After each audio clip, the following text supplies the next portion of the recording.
नमस्कार दोस्तों। भारत के गृह मंत्री अमित शाह को चाणक्य क्यों कहा जाता है, उनकी अगली चाल क्या होती है, ये किसी भी 30 मार्का पॉलिटिशियन को पता नहीं होती है।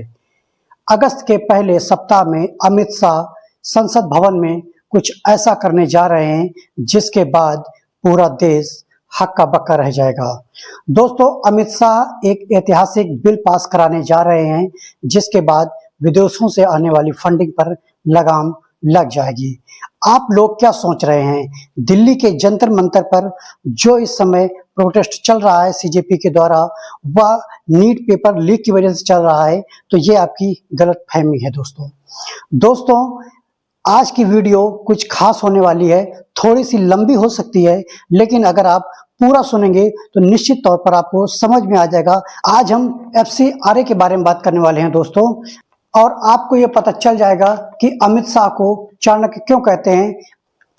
Amit Shah FCRA bill pass कराने जा रहे हैं जिसको लेकर सीजेपी से लेकर विपक्ष फड़फड़ा रहा है। दोस्तों, इस वीडियो में हम आपको यह भी बताएंगे कि चाणक्य के इस खेल से अमेरिका क्यों तिलमिला उठा है, और इसी अमेरिका ने भारत के किस एक राज्य को निगलने की कोशिश की थी, लेकिन अमित शाह ने उसके पूरे प्लान पर पानी फेर दिया।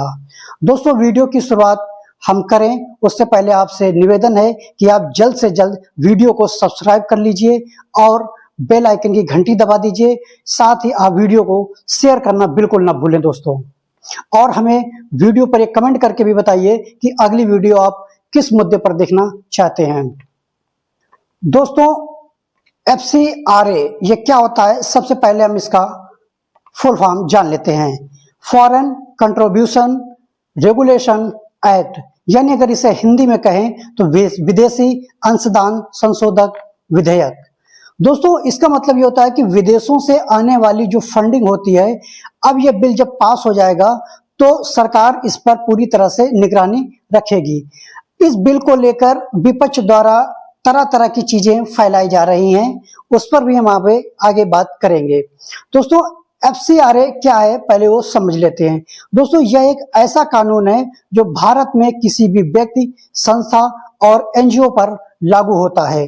अगर उनके पास विदेश से किसी भी प्रकार की कोई फंडिंग आती है तो सरकार उसकी निगरानी करेगी, और आपको उस फंडिंग के बारे में बताना होगा कि फंडिंग किस देश से आई है, क्यों आई है, इसका काम क्या है, और ये अधिक मात्रा में फंडिंग क्या करेगी।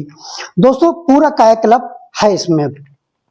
अगर आप विदेश से दोस्तों फंडिंग मंगा रहे हैं तो आपको 5 बातों का ध्यान रखना होगा। अब जब FCRA बिल जब पारित होगा उसके तहत ये साफ कर दिया गया है पहले ही अमित शाह के द्वारा कि किन किन चीजों को आपको नजरअंदाज करना है और किन किन चीजों को आपको महत्व देना है दोस्तों। तो आपको सबसे पहले 5 बातों का अगर ध्यान रखना होगा। अगर आप कोई NGO चलाते हैं, कोई संस्था चलाते हैं, या किसी भी प्रकार की आपके पास विदेश से फंडिंग आ रही है तो दोस्तों अगर आप विदेश से फंडिंग मंगा रहे हैं तो आपको पहला पॉइंट पर जो नजर रखनी होगी वो पहली ये है कि भारत की संप्रभुता और अखंडता पर कोई आंच ना आए। जो भी आपकी फंडिंग है, जितनी भी फंडिंग आ रही है, कितने करोड़ की आ रही है, ये आप स्वयं सरकार को बताएंगे, और क्यों आ रही है ये भी आपको बताएंगे, लेकिन उस फंडिंग से भारत की संप्रभुता और अखंडता पर कोई भी आंच नहीं आनी चाहिए। दूसरी चीज है कि राष्ट्रीय सुरक्षा से उस फंडिंग का खिलवाड़ ना हो, यानी किसी भी प्रकार का ऐसा काम ना हो जिससे राष्ट्रीय सुरक्षा खतरे में आए, देश में किसी भी प्रकार की कोई आपत्तिजनक चीजें ना हो, या कोई ऐसा कई लोग आसान भाषा में समझते हैं कि कई लोग ये मानते हैं कि विदेशी फंडिंग से सिर्फ NGO चलते हैं, संस्थाएं चलते हैं। ये आपकी गलत फहमी है। विदेशी फंडिंग से कई जगह धमाके भी कराए जाते हैं, विदेशी फंडिंग से आतंकियों को प्रभावित भी किया जाता है। भारत में बैठे कुछ ऐसे तत्व हैं जो सरकार के खिलाफ नाराज होते हैं, उनका ब्रेन वॉश करके ये फंडिंग दी जाती है ताकि आप ऐसे कदम उठाएं। तो ये मतलब है। और इसके अलावा लोकतांत्रिक संस्थाएं बाधित ना हो। भारत में जितनी भी लोकतांत्रिक संस्थाएं चल रही हैं, जितनी भी हैं सरकारी संस्थाएं लोकतांत्रिक से जुड़ी हुई, वो किसी भी प्रकार की फंडिंग से प्रभावित ना हो। इसके अलावा फंडिंग सार्वजनिक हित में हो, इसका कोई गलत कारण ना हो। ठीक है दोस्तों। और अगला जो पॉइंट है, जिस देश से फंडिंग आ रही हो, ये महत्वपूर्ण पॉइंट है दोस्तों। जिस देश से फंडिंग आ रही हो उस देश के साथ हमारे रिश्ते बिगड़े ना, तल्ख ना हो, ये खास ख्याल रखा जाए। अगर आपके पास कोई अधिक संपत्ति आ रही है, फंडिंग आ रही है और आपको उस फंडिंग का यूज करने के लिए कहा गया है कि आप फला फला कार्य में उसका यूज करिए, शिक्षा में या किसी अन्य शुभ कार्य में, लेकिन आप उसका अच्छा कार्य नहीं कर रहे, किसी अन्य चीजों में आप उसका इस्तेमाल कर रहे हैं और फिर सरकार की एजेंसी उसे पकड़ लेती है या पुलिस की एजेंसी उसे पकड़ लेती है, गिरफ्त में आ जाती है, फिर आपसे बोला जाएगा कि फंडिंग किसने भेजी और किस देश ने भेजी। तो फिर ऐसा काम बिल्कुल ना कीजिएगा कि दूसरे देश के साथ हमारे जो सामरिक रिश्ते हैं, जो विदेशी रिश्ते हैं, वो हमारे पूरी तरह से बिगड़ते हुए नजर आए। तो इस बात का ख्याल रखिएगा दोस्तों। ये एक रिपोर्ट है दोस्तों कि 37 लाख भारत में, पूरे भारत में एनजीओ चल रहे हैं और जिसमें से सिर्फ 11 लाख ही एनजीओ के अंतर्गत स्कूल चल रहे हैं और बाकी जो एनजीओ हैं दोस्तों वो किस कार्य के लिए चल रहे हैं ये सरकार निगरानी रखेगी और पता लगाएगी। और जो इसके पीछे ताकते हैं, जो एनजीओ के माध्यम से पैसा तो लेते हैं एनजीओ के अच्छे कार्य के लिए, लेकिन फिर उसे गलत कार्य में इस्तेमाल करते हैं, तो सरकार एक ऐसा बिल लाने जा रही है FCRA, जिसके तहत ये जो एनजीओ वाले माफिया वगैरह हैं ये सब सरकार की जकड़ में आ जाएंगे और परेशानी में दोस्तों ये पड़ सकते हैं। दोस्तों इसमें अगर आप ये देखें कि 23,000 करोड़ लगभग पैसा हर साल आता है। ये एक रिपोर्ट, सरकारी रिपोर्ट है, ये मेरी रिपोर्ट नहीं है, एक सरकारी रिपोर्ट है कि हर साल 23,000 करोड़ रुपया विदेशों से फंडिंग आता है और ये सिर्फ एक देश से नहीं आता बल्कि अन्य कई देशों से ये फंडिंग आती है और अलग अलग एनजीओ के जरिए आती है। तो ये शिक्षा के लिए भी आज आती है, किसी प्रोजेक्ट के लिए भी आती है, तो इसमें कोई बड़ी बात नहीं है और कोई गलत कार्य नहीं है। लेकिन कई बार कई ऐसी फंडिंग भी आती है कि फंडिंग की आड़ में, एनजीओ की आड़ में कुछ ऐसे गलत कार्य होते हैं जो देश विरोधी चीजें होती हैं और जो सरकार के खिलाफ चीजें आती हैं और इससे भी जनता का नुकसान होता है। उस चीज को कंट्रोल करने के लिए फिर ये सब चीजों के लिए FCRA बिल लाया जा रहा है और सरकार पूरी निगरानी में रखेगी। दोस्तों ये कोई नई बात नहीं है कि FCRA बिल आया जा रहा है। अगर आपको याद होगा कि जब 1975 में इंदिरा गांधी की सरकार में आपातकाल लगा था तो ऐसा माना जा रहा था कि आपातकाल के पीछे विदेशी फंडिंग का भी हाथ है और निश्चित तौर पर उसमें कई, अब ये तो नहीं कह सकते कि उसमें पाकिस्तानी का हाथ था क्योंकि ऐसा कोई सबूत तो नहीं है हमारे पास, लेकिन फिर भी ये माना जा रहा है कोई विदेशी फंडिंग के शायद रहे होंगे। इसके बाद जब 1976 में फिर सबसे पहले इस FCRA का गठन हुआ था और फिर इंदिरा गांधी की तो सरकार गिर गई थी, जो दूसरी सरकार आई थी उसने फिर इस मामले को अमली जामा पहनाया था। इसके बाद दोस्तों फिर ये सिलसिला चलता रहा। फिर साल 2010 में FCRA पर कानून में मनमोहन सरकार ने कुछ बदलाव किए, इसे कड़ा कानून बनाया कि सरकार निगरानी रखेगी और तमाम चीजें ऐसी करेगी कि आपका फंडिंग आ रही है, आपको बताना होगा किस देश से आ रही, कहां से नहीं आ रही, ये पूरी आपको डिटेल दोस्तों देनी होगी।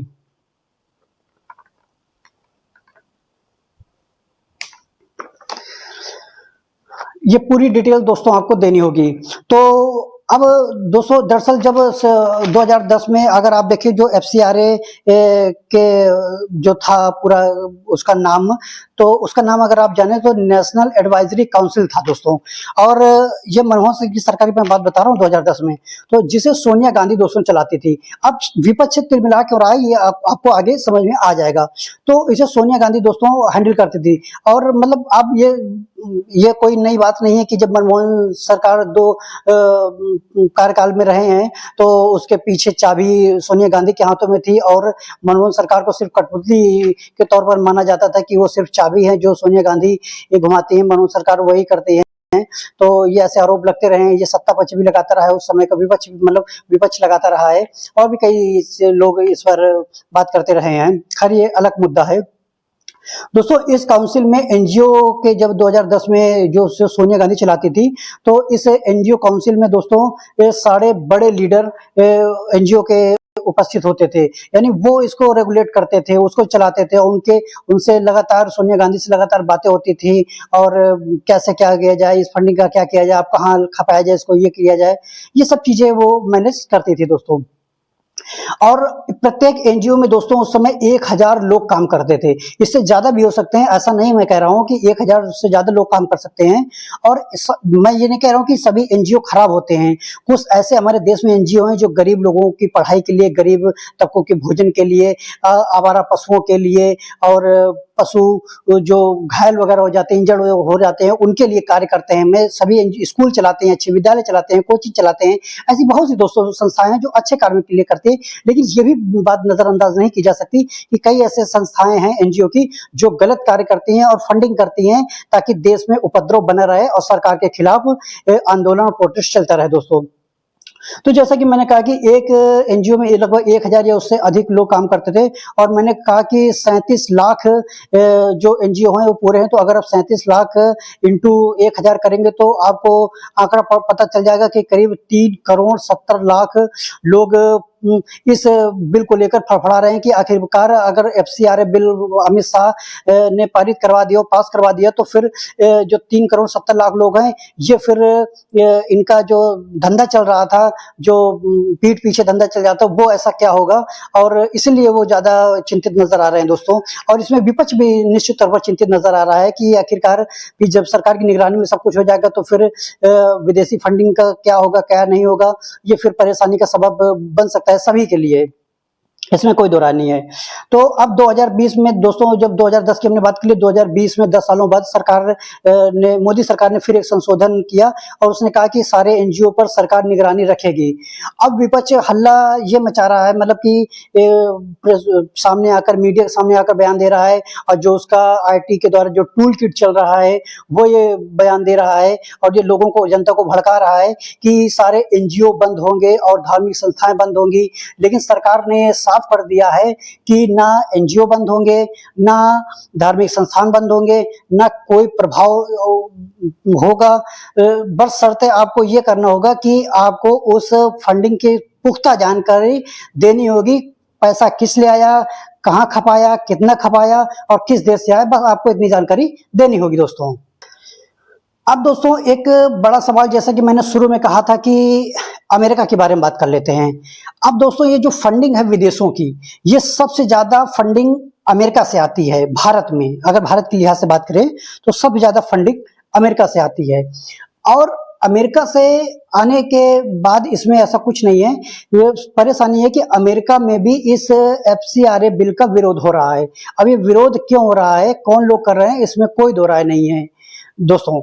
अच्छा दोस्तों, बात यह है कि अमेरिका और भारत के पिछले, अगर आप मार्च से देखें, मार्च 2026 से देखें, तो रिश्ते कुछ तल्ख होते नजर आए हैं। आप देखें कि लगातार डोनाल्ड ट्रंप भारत पर अटैक करते रहते हैं और किसी न किसी बात को लेकर भारत को नीचा दिखाने की कोशिश करते हैं। प्रधानमंत्री मोदी की आलोचना करते हैं, भारत की नीतियों की आलोचना करते हैं, भारत पर लगातार टैरिफ थोपते हैं। ये सब क्यों होता है? क्योंकि हम अमेरिका की बात नहीं मानते। मोदी सरकार अमेरिका की बात नहीं मानती, इसलिए वो लगातार भारत पर हमलावर है। और अगर भारत अमेरिका की कठपुतली बन जाए तो लोगों की बात छोड़िए, अमेरिका इससे इतना खुश हो जाएगा कि फिर अमेरिका भारत के ऊपर मतलब हर चीज करने के लिए निछावर हो जाएगा। लेकिन आप ये समझ सकते हैं कि दुनिया का एक लौता ताकतवर मुल्क अमेरिका देश एक ऐसा चापलूस देश भी है और एक ऐसा बेकार आप देश भी कह सकते हैं जो दुनिया भर में सत्ता गिराने के लिए माफिया के रूप में जाना जाता है। अगर उसे आप किसी भी देश में देख लीजिए, दखल करनी है तो वो अपने सियाई एजेंट को अलर्ट कर देता है और वहां से उस देश की सत्ता को हिलाने की पूरी कोशिश करता है। बांग्लादेश में उसने यही किया था। उसने क्या किया था कि बांग्लादेश में ऐसी खबरें आई थी कि सीआईए बांग्लादेश में एक बेस बनाना चाहता था। तो जो वहां की शेख हसीना सरकार थी उस समय, तो उन्होंने मना कर दिया था कि हम बेस बनाने आपको नहीं देंगे। तो वहां से सीआईए तिलमिला गया और वहां से सत्ता परिवर्तन करवा दिया। अब अमेरिका की चाल ये समझिए कि अमेरिका अब वही चीज यहां कोशिश कर रहा है करने की। भारत में सीजेपी का, जिन्हें लग रहा है कि प्रोटेस्टेंट से पेपर लीक का मामला है, तो वो ये लोग गलत सोच रहे हैं। लोग पेपर हुआ 15 दिन बाद, उसके बाद रिजल्ट आया, लोग दाखिला ले रहे हैं, बच्चे दाखिला ले रहे हैं, मामला समाप्त हो जाना चाहिए। लेकिन इस प्रोटेस्ट को लगातार मिट्टी के तेल डालकर आग के हवाले किया जा रहा है। लगातार इस प्रोटेस्ट को और बढ़ाया जा रहा है। इसके पीछे की ताकतें किसी से छिपी नहीं है। हालांकि ये अलग बात है कि लोग इस पर कब बोलेंगे कब नहीं बोलेंगे, हालांकि जानते सब कोई है, इसमें कोई दुरा नहीं। तो अच्छा, अमेरिका दोस्तों, एक बात यह कि जो लोग नहीं जानते, मैं उनको ये बता दूं कि कुछ ऐसी खबरें होती हैं जो शायद किसी को मालूम नहीं होती हैं। और मैं आपको ये बता दूं कि एक खबर बीच में आई थी और वो शायद सभी जनता को नहीं मालूम, न्यूज में भी कम चलाई गई हो, लेकिन ये अंदर की खबर है कि कुछ महीने पहले अमेरिका ने भारत से ये प्रस्ताव रखा था, CIA एजेंट ने, कि अंडमान निकोबार में हम एक मिलिट्री बेस बनाना चाहते हैं। तो भारत ने उनकी ये मांग खारिज कर दी। अब अमेरिका मिलिट्री बेस क्यों बनाना चाहता है, इसमें कोई दो राय नहीं है। वो चीन पर नजर रखना चाहता है, वो एशियाई पर नजर रखना चाहता है। वो अगर बेस बनाने आप देखें तो ये होगा कि जैसे आज ईरान खाड़ी देशों पर हमला कर रहा है ना, अमेरिका के बेसों पर, तो वही चीज कल को हमारे साथ भी हो सकती है। तो जब भारत सरकार ने मना कर दिया कि हम अंडमान निकोबार में आपको बेस नहीं बनाने देंगे, तो अमेरिका तिलमिला गया, और अमेरिका का तिलमिलाहट उसकी नजर आती है। तो उसने भारत के साथ रिश्ते थोड़े तल्ख कर लिए, थोड़ी आलोचना करने लगे, और वहां पर लगातार टैरिफ को लेकर भी बात करने लगा अमेरिका। ये सब दोगलापन अमेरिका का नजर आता है। दोस्तों, अमेरिका ऐसा दोगलापन है कि उसने भारत के एक राज्य मिजोरम की बात कर लेते हैं। दोस्तों, कुछ समय पहले मिजोरम में आपने देखा होगा एक CIA एजेंट पकड़ा गया था, और वो मिजोरम में यानी नॉर्थ ईस्ट में वो कुछ ऐसा करने वाला था जिससे भारत को नुकसान हो। और यही चीज आप देखना कि जो चिकन नेक की बात लोग करते थे ना, वो क्या कहते हैं, वो जिसके नारे लगे थे, मैं उसका नाम भूल रहा हूँ, जिसने चिकन नेक को अलग करने की बात की थी, खैर आप लोग कमेंट में बता दीजिएगा। तो अमेरिका क्या करता है कि जो मिजोरम है उसमें वो चाहता था कि मिजोरम एक ईसाई बाहुल राज्य बन जाए, इसलिए वो फंडिंग करना चाहता था। लेकिन भारत सरकार और अमित शाह ने इस पर पूरी तरह से पानी फेर दिया। अमेरिका की एक खासियत है कि दोस्तों, वो अपना हित देखने के लिए जहां उसका हित होगा वो वहीं अपने पैर पसारने शुरू कर देगा। और अगर आपने अमेरिका की एक भी बात नहीं मानी तो ये याद रखिए दोस्तों कि अमेरिका फिर वो देश है जो उस देश को बर्बाद करने के लिए कुछ भी कर सकता है, और वो यही भी कर रहा है। और यह बात जनता बिल्कुल नहीं जानती, लेकिन मेरे वीडियो के माध्यम से जनता पूरी तरह समझ चुकी होगी और पूरी तरह जान चुकी होगी कि अमेरिका का आखिरकार मकसद क्या रहता है दूसरे देशों के प्रति। दोस्तों, तो बात दरअसल यही है कि जो मिजोरम है वहां पर अमेरिका की नजरें थी, वो ईसाइयत को फैलाना चाहता था और उसे ईसाई राज्य बनाना चाहता था। इसीलिए आप देखिए कि भारत में अलग अलग जगह पर अगर आप देखें तो ईसाई से जुड़े धर्मांतरण पकड़े गए हैं, और कई पादरी पुलिस की गिरफ्त में आए हैं जिन्होंने बताया कि धर्मांतरण के सबूत भी मिले हैं। इसके अलावा मुस्लिम धर्मांतरण भी होता है, ऐसी बात नहीं है, और ये मुस्लिम धर्मांतरण विदेश में फंडिंग की वजह से ही होता है, इसमें कोई दो राय नहीं। तो अमित शाह जब अगस्त में, अब ये जो जंतर मंतर चल रहा है, जब ये समाप्त हो जाएगा पूरी तरह से, तो और नहीं भी समाप्त होगा तो इसमें कोई दो राय नहीं है, बिल लाने से FCRA को कोई नहीं रोक सकता। अमित शाह किसी भी हाल में इसी मानसून सत्र में बिल को पूरी तरह से लागू करने की कोशिश करेंगे और पूरी तरह से पारित हो जाएगा। और इसे पारित करने के लिए हमें 2/3 का बहुमत नहीं चाहिए, हमें सिर्फ सामान्य बहुमत चाहिए। और अमित शाह को पता है कि हमें अगली चाल कब चलनी है और कब नहीं चलनी, ये वो अच्छी तरह जानते हैं। तो दोस्तों, FCRA बिल आने वाले अगस्त महीने में पारित हो सकता है, इसमें कोई दो राय नहीं। और अगस्त महीना क्यों चुना गया, मैं आपको बता दूं कि भारत में ज्यादातर बीजेपी सरकार ने जो आर्टिकल 370 से लेकर, राम मंदिर से लेकर, और जो वक्फ बोर्ड संशोधन है, वो सब उसने अगस्त महीने में अपनी जामा पहनाया है। ऐसे में मान सकते हैं कि अगस्त महीने में FCRA बिल पारित हो जाएगा और फिर भारत में विदेशों से आने वाली फंडिंग में लगाम लगेगी। दोस्तों, हमारी वीडियो आपको कैसे लगी आप कमेंट करके बताइए, और हमारे चैनल को जरूर सब्सक्राइब करिए दोस्तों, और शेयर भी करिए।